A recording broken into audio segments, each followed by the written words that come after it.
Hello students, कल के जो वीडियो था उसमें मैंने आपको इम्यूनिटी ऑफ सेल्स के बारे में बताया था। आज हम इम्यूनिटी का लास्ट चैप्टर पढ़ने जा रहे हैं जिसका नाम है mechanism of cell mediated and humoral immunity, कोशिका मध्यवर्ती एवं तरल रोधक क्षमता की क्रियाविधि। जब हमने इम्यूनिटी शुरू किया था तब मैंने आपको बताया था कि इम्यूनिटी हमें शरीर के अंदर दो तरीके से मिलती है, एक तो सेल्स के द्वारा मिलने वाली इम्यूनिटी और दूसरी एंटीबॉडीज़ के द्वारा मिलने वाली इम्यूनिटी। तो जो सेल्स के द्वारा मिलती है इम्यूनिटी वो जो उसको सेल मीडिएटेड इम्यूनिटी कहते हैं और जो एंटीबॉडीज़ के द्वारा हमें इम्यूनिटी मिलती है उसे हम ह्यूमरल इम्यूनिटी या तरल रोधक क्षमता हम कहते हैं। सेल मीडिएटेड इम्यूनिटी जो है, इसमें जो टी सेल्स हैं या जो CD8+ सेल्स हैं वो प्रोलिफरेशन और के जो CD8 सेल्स होती हैं या जो टी सेल्स होती हैं जिनका कि दूसरा नाम CD8 सेल्स दिया गया है, जिनको कि टी किलर सेल्स का निर्माण करती हैं जो प्रवेश करने वाले एंटीजन पर डायरेक्ट अटैक करती हैं। मींस जो टी सेल्स के द्वारा मिलने वाली इम्यूनिटी हमें किससे मिलती है? CD8 सेल्स से या टी किलर सेल्स के द्वारा हमें इम्यूनिटी मिलती है, या TC सेल्स जिसको हम कहते हैं, टी साइटोटॉक्सिक सेल्स भी हम उनको बोल सकते हैं। जबकि जो ह्यूमरल इम्यूनिटी है वो एंटीजन्स के स्टिमुलेशन के बाद में जो बी सेल्स होती हैं वो पहले प्लाज्मा सेल्स में रूपांतरित होती हैं और ये फिर जो प्लाज्मा सेल्स बनती हैं फिर ये एंटीबॉडीज़ का सीक्रेशन करती हैं। तो ये जो बी सेल्स जो ह्यूमरल इम्यूनिटी है उसमें जो CD4 सेल्स हैं या फिर जो टी सेल्स हैं वो हेल्प करती हैं, मतलब सहायक TH सेल्स जो हैं वो हेल्प करती हैं। मीन्स कहने का क्या मतलब है कि कुछ टी सेल्स होती हैं जिनको कि हम CD4+ टी सेल्स या टी हेल्पर सेल्स कहते हैं। ये टी सेल्स जो हैं जो ह्यूमरल इम्यूनिटी है उसमें भी हमें सहायता प्रदान करती हैं। कि टी सेल्स से मिलने वाली इम्यूनिटी हमें केवल सेल्स के द्वारा मिलती है, लेकिन बी सेल्स के द्वारा जो हमें ह्यूमरल इम्यूनिटी मिलती है उसमें टी सेल्स और जो टी सेल्स और बी सेल्स दोनों की सहायता से हमें इम्यूनिटी उनके अंदर मिलती है। तो सेल मीडिएटेड इम्यूनिटी में ज़्यादातर इंट्रासेल्यूलर पैथोजेंस जैसे कि कैंसर सेल्स हैं, टिश्यू ट्रांसप्लांटेशन से हमें सुरक्षा मिलती है, जबकि जो ह्यूमरल इम्यूनिटी है उसमें एंटीजन्स के प्रति जो सुरक्षा मिलती है हमें बैक्टीरिया, वायरस इत्यादि इस तरह के एंटीजन्स से सहायता हमें मिलती है। नाउ पहले मैं आज आप लोगों को पढ़ाऊंगी सेल मीडिएटेड इम्यूनिटी के मैकेनिज्म के बारे में। तो सबसे पहले मैंने जब से बता ही रहे हैं हम कि सेल मीडिएटेड इम्यूनिटी क्या होती है। सेल मीडिएटेड इम्यूनिटी जो हमें मिलती है वो टी सेल्स के एक्टिवेशन के कारण होती है। टी सेल्स जब एक बार एक्टिव हो जाती हैं तो फिर उनमें डिवीज़न होता है, डिफ्रेंशिएशन होता है और फिर ये डिवीज़न और डिफ्रेंशिएट होकर के इफेक्टर सेल्स का क्लोन निर्माण करती हैं। तो ये सेल्स जो है विशिष्ट एंटीजन की पहचान करती हैं और एंटीजन्स को ख़त्म करने के काम में आती हैं। नाउ टी सेल्स का एक्टिवेशन, प्रोलिफरेशन और डिफ्रेंशिएशन किस तरह से होता है? जो टी सेल्स की सतह पर TCR means T cell receptors जो है वो पाए जाते हैं। टी सेल रिसेप्टर्स क्या कहेंगे? एंटीजन ग्राही रिसेप्टर्स भी इनको हम बोलते हैं। तो टी सेल्स की सरफेस पर TCR जो है पाए जाते हैं जो कि बाहर से प्रवेश करने वाले स्पेसिफिक एंटीजन्स की पहचान करने का काम ये करते हैं। प्रत्येक सेल्स में कोशिकाएं जो हैं हर एक टी सेल के ऊपर अपना एक विशिष्ट TCR उपस्थित होता है जो विशिष्ट एंटीजन MHC संयोजनों को पहचान कर सकते हैं। मीन्स MHC की सहायता से इनको हम पहचानने का काम करते हैं। किसी भी समय पर टी सेल्स जो है वो इनएक्टिव होती हैं, लेकिन जब कोई स्पेसिफिक एंटीजन शरीर के अंदर एंटर करता है तो फिर ये एक्टिव हो जाती हैं और TCR युक्त जो टी सेल्स हैं वो एंटीजन की पहचान करके उसके साथ में बाइंड कर लेते हैं। तो TCR के द्वारा एंटीजन्स की पहचान करना टी सेल्स के एक्टिवेशन के लिए फर्स्ट सिग्नल होता है। मीन्स फर्स्ट सिग्नल कौन सा है? एक्टिवेशन कब शुरू होता है? जब कोई एंटीजन शरीर के अंदर एंटर करता है और वो टीसीआर सेल्स के साथ में बाइंड हो जाता है, तब इसको हम कहते हैं कि टी सेल्स का एक्टिवेशन जो है हो गया है। दूसरा जो सेकंड सिग्नल जो होता है इन शरीर के अंदर पाए जाने वाले जो को-स्टिमुलेटर्स होते हैं, तो अपने शरीर के अंदर लगभग 20 तरह के को-स्टिमुलेटर्स जो हैं पाए जाते हैं। कुछ को-स्टिमुलेटर साइटोकाइंस के रूप में स्रावित होते हैं, जैसे कि इंटरल्यूकिन 2 है, और कुछ को-स्टिमुलेटर्स जो हैं टी सेल्स की प्लाज्मा मेम्ब्रेन पर अणु के रूप में उपस्थित, मीन्स कुछ मॉलिक्यूल्स की फॉर्म में पाए जाते हैं, तो कुछ साइटोकाइंस की फॉर्म में को-स्टिमुलेटर्स जो हैं वो उपस्थित रहते हैं।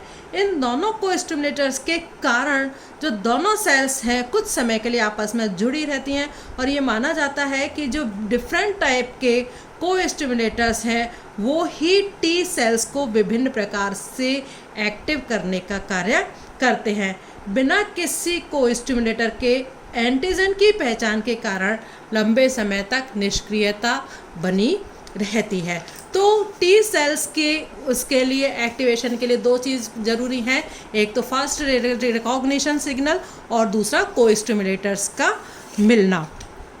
ठीक है, जब एक टी सेल्स को ये दोनों संकेत मिल जाते हैं, एंटीजन रिकॉग्निशन और को-स्टिमुलेशन दोनों जब मिल जाते हैं, एक साथ प्राप्त होते हैं, तो ये टी सेल्स जो हैं वो एक्टिव हो जाती हैं, आकार में बड़ी हो जाती हैं और प्रोलिफरेशन के द्वारा विभाजित होती हैं। तो ये अत्यधिक विशिष्ट कोशिकाओं में विभेदित हो जाती हैं और इस प्रकार निर्मित सेल्स जो हैं वो क्लोन कहलाती हैं, जो एक ही प्रकार के एंटीजन्स को पहचान करती हैं। एंटीजन्स ये उद्भाषण के समय में केवल कुछ टी सेल्स होती हैं, जबकि उद्भाषण के पश्चात में बहुत सारी टी सेल्स का निर्माण हो जाता है। तो मैंने आप लोगों को बताया कि जो टी सेल्स हैं, 2 तरह की टी सेल्स मैच्योर होती हैं थाइमस के अंदर, जैसा कि यहाँ पर आपको चित्र में दिखाई दे रहा है कि बोन मेरो के अंदर बी सेल्स और टी सेल्स का निर्माण होता है। पहले यहाँ पर वो स्टेम सेल की फॉर्म में होती हैं, प्री टी सेल्स होती हैं, प्री बी सेल्स होती हैं। प्री टी सेल्स का मैच्योरेशन जो है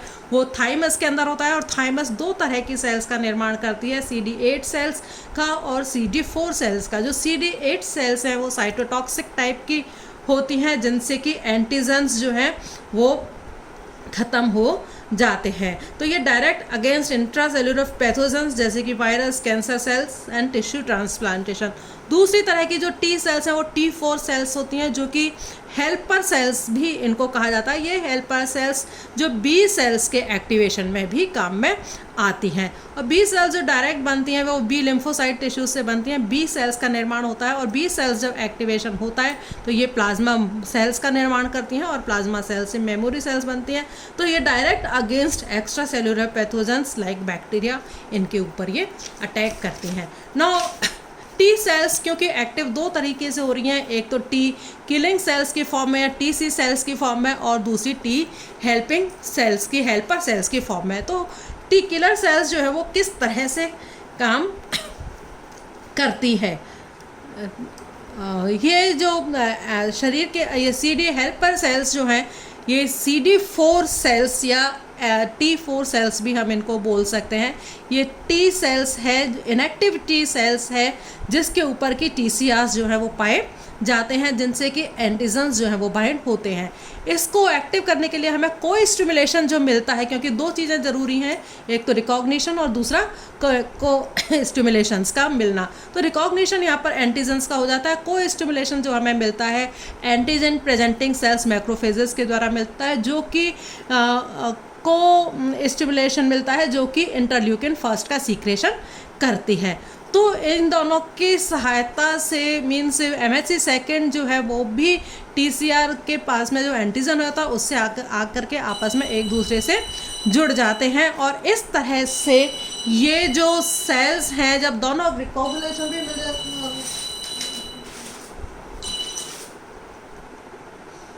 जब रिकॉग्निशन भी मिल जाता है, को-स्टिमुलेशन भी मिल जाता है, तो ये टी सेल्स जो हैं inactive T cells activated T cells के अंदर एक्टिवेटेड हेल्पर टी सेल्स के अंदर बदल जाती हैं, फिर इनमें प्रोलिफरेशन होता है और डिफ्रेंशिएशन होता है जो कि टीएच हेल्पिंग सेल में बदल जाती हैं। ये टीएच सेल्स जो है इंटरल्यूकिन सेकेंड जो होता है या साइटोकाइंस जिनको हम कहते हैं उनका सीक्रेशन करती हैं, और कुछ टीएच सेल्स जो है मेमोरी टीएच सेल्स में बदल जाती हैं जो कि काफ़ी लंबे समय तक रहती हैं। तो ये तो है हेल्पिंग टीएच सेल्स। इसी तरह से टी किलर सेल्स जो है वो किस तरह से काम करती है। तो जैसे कोई वायरस इन्फेक्टेड बॉडी सेल है और यहाँ पर इनएक्टिव C8 सेल्स, हम DH सेल्स है, TC सेल्स भी हम इनको बोल सकते हैं, CD8 सेल्स भी हम इनको बोलते हैं और T8 सेल भी हम इनको बोलते हैं। तो ये इसके ऊपर TCRs पाए जाते हैं। इन TCRs पर एंटीजन्स जो हैं वो आकर के बाइंड हो जाते हैं। MHC फर्स्ट जो है वो इसकी पहचान करता है और MHC फर्स्ट से हमें कोई स्टिमुलेशन मिलता है इंटरल्यूकिन सेकेंड की फॉर्म में। यहाँ पर हमें कोई स्टिमुलेशन मिलता है। जब हमें यहाँ पर कोई स्टिमुलेशन भी मिल जाता है, रिकॉग्निशन भी मिल जाता है, तो ये इनएक्टिव C8 सेल्स जो है वो एक्टिवेटेड CD8 सेल्स के अंदर कन्वर्ट हो जाती है। जब ये एक्टिवेटेड हो जाती है तो फिर इनके अंदर वापस प्रोलिफरेशन होता है, डिफ्रेंशिएशन होता है, और प्रोलिफरेशन और डिफ्रेंशिएशन की वजह से क्लोन ऑफ TC सेल्स बनते हैं। बहुत सारे सेल्स बनते हैं जो कि इन्फेक्टेड बॉडी के ऊपर अटैक करते हैं, और कुछ जो है मेमोरी सेल्स का निर्माण होता है इसके अंदर जो कि लॉन्ग लाइफ शरीर के अंदर पाई जाती है। तो ये मैंने अभी आपको बताया कि मैकेनिज्म जो है टी सेल्स मैकेनिज्म जो है या किस तरह से सेल्स के द्वारा हमें मैकेनिज्म होती है, किस तरह से हमें सेल्स के द्वारा इम्यूनिटी जो है वो मिलती है। जो टी सेल्स होती हैं वो 4 तरह की टी सेल्स जो है वो पाई जाती हैं। टी सेल्स जो हैं में इम्पॉर्टेंट कंपोनेंट्स हैं। बोन मैरो के स्टेम में मैंने आप लोगों को बताया स्टेम से बनती हैं, थाइमस में इनका परिपक्वन होता है, और जब टी सेल्स किसी एंटीजन की पहचान करती हैं तो ये या तो एंटीबॉडीज के सीक्रेशन करने की बजाय ये डिफरेंट टाइप की टी सेल्स का निर्माण करती हैं। तो मुख्यतः ये 4 तरह की टी सेल्स होती हैं। फर्स्ट हेल्पर टी सेल्स जिनको कि हम TH सेल्स भी कहते हैं। इनको हम ये टी सेल्स जो है इनको हम CD4 के फॉर्म में भी हम इनको रिप्रेजेंट करते हैं, प्रदर्शित करते हैं। TH4 सेल जो यह है यहाँ T4 सेल में रूपांतरित हो जाती है, एंड सेल्स MHC सेकेंड अणु से संबंधित एंटीजन की पहचान ये करती हैं, एंड मैक्रोफेजेस कोशिकाओं के द्वारा इंटरल्यूकिन फर्स्ट के द्वारा सह उद्दीपित होती हैं, जहाँ ये मैंने आप लोगों को बताया अभी डायग्राम से, और ये APC के द्वारा ही एक्टिवेट होती हैं। TH सेल्स के द्वारा इंटरल्यूकिन सेकेंड सीक्रेट होता है जो सभी तरह की जो इम्यून रेस्पॉन्सेस में ये आवश्यक होता है, एंड T सेल्स प्रोलिफरेशन में भी ये सहायता करता है। T4 सेल्स जब इनएक्टिव फॉर्म में होती है तो TC सेल्स हेतु ये को स्टिमुलेटर की तरह से काम करता है। तो T सेल्स जो हैं वो B सेल्स NK सेल्स के एक्टिवेशन एंड प्रोलिफरेशन को प्रेरित करता है, जबकि जो TH सेल्स से gamma interferon, interleukin 4, TGF beta transforming growth factors प्रकार के सारे साइटोकाइंस जो है सीक्रेट होते हैं।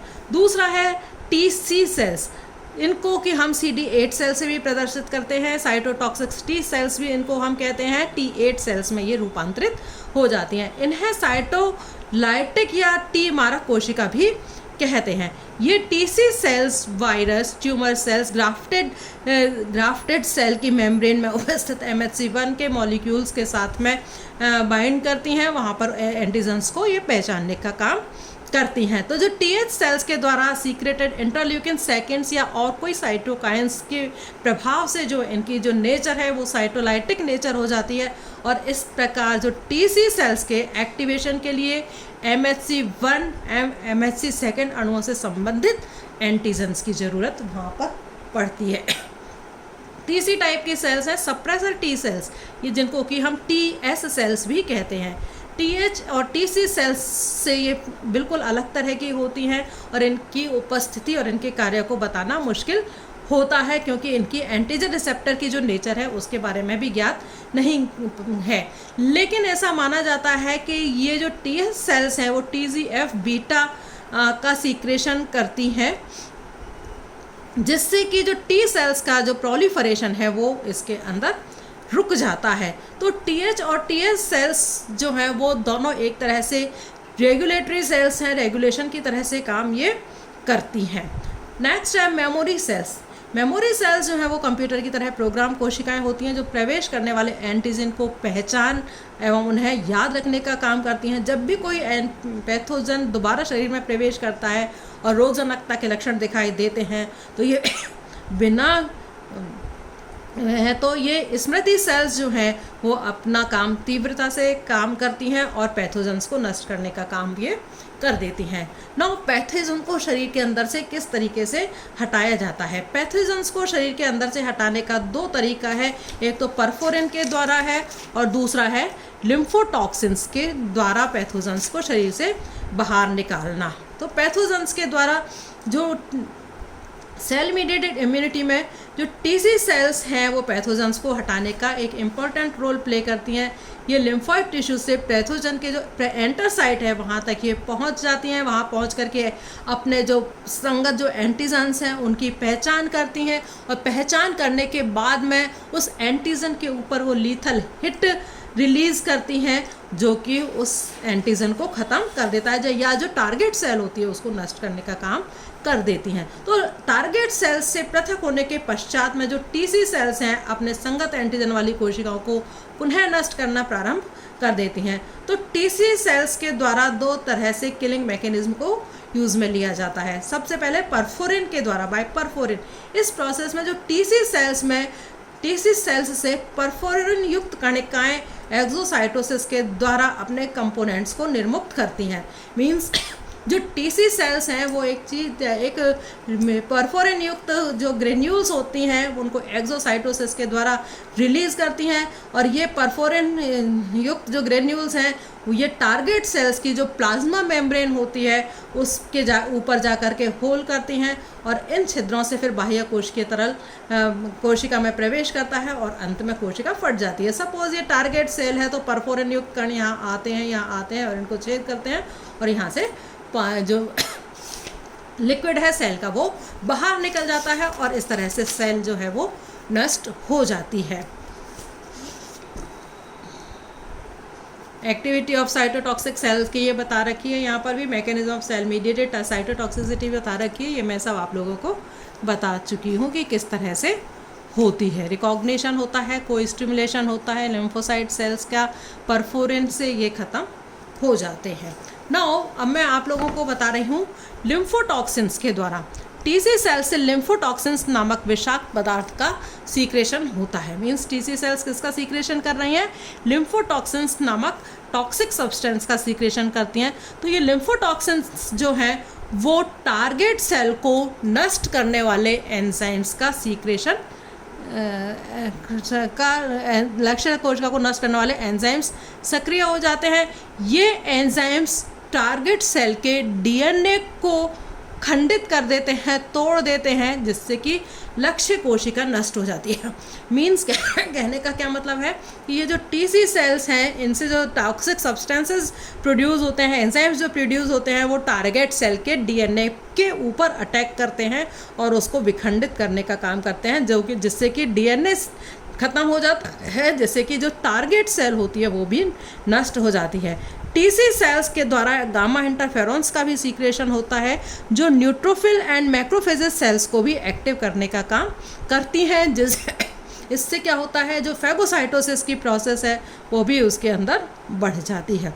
तो टीसी सेल्स मेनली धीमी गति से विकसित होने वाले जो बैक्टीरियल रोग हैं जैसे कि टीबी है, कुछ वायरस हैं, कुछ कवक हैं, कैंसर कोशिका और प्रत्यारोपित कोशिकाओं के प्रति अधिक प्रभावी होती है।